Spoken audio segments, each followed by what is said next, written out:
As a 18-year-old, 19-year-old freshman in college, grown up in southern Idaho, to be in Seoul, Korea, Tokyo, Japan, the Philippines. I went on my first international tour to Southeast Asia. We went to Russia, and it was by far the hardest tour that I've been on. Australia, Samoa, Tonga, New Zealand, and then later on to China. In 1990, we went to the Soviet Union. It still was the Soviet Union at that point. Every tour taught us so much. Every tour was very memorable. Every tour had its very difficult moments. Every tour had its exquisite joy. The thing that I loved about our tours was it just wasn't concerts. We had outreaches, we had cultural experiences, we had service projects. Going to an orphanage in Thailand and dancing with the orphans there, doing dance exchanges where you didn't speak the same language, but using that communication through dance and being able to make those connections.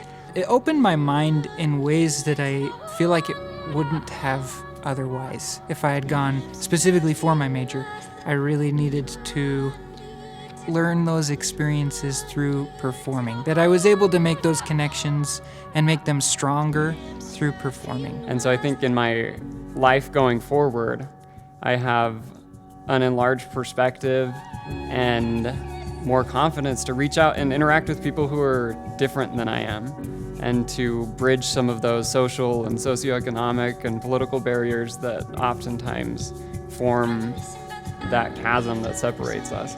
You know, when we first started the programs of touring at Brigham Young University, I don't know that we had this phrase, experiential learning, but that's exactly what we have been doing for many, many years. You can talk and talk and talk to students. You can show them films in the classroom. You can read about it, but it is not the same as being there and experiencing it for yourself. It helps me recruit because I can tell people, look, yeah, you can get a good education in lots of places. You won't get this unless you come here. They think about a tour, they think, oh, this is going to be just a wonderful vacation, going to be taken away from our dull life and have some excitement. But what they learned from that experience was that there are people in the world who are just starving for an escape from their world into a world that will allow them to dream, and these kids were that.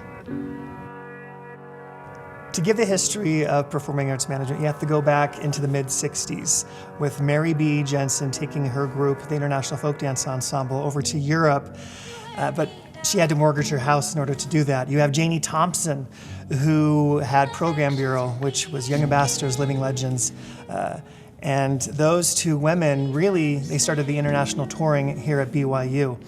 Because of that, BYU decided that we should really pull these groups together and to create an entity to oversee it, performance scheduling, and it was organized in 1971.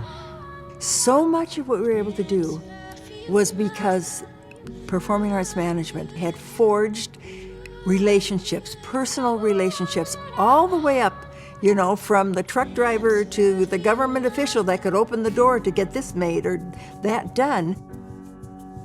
It hasn't been just once that something has happened and I've had someone with me from Performing Arts Management who has helped create the solutions, been a huge example of how they've acted during the stressful time.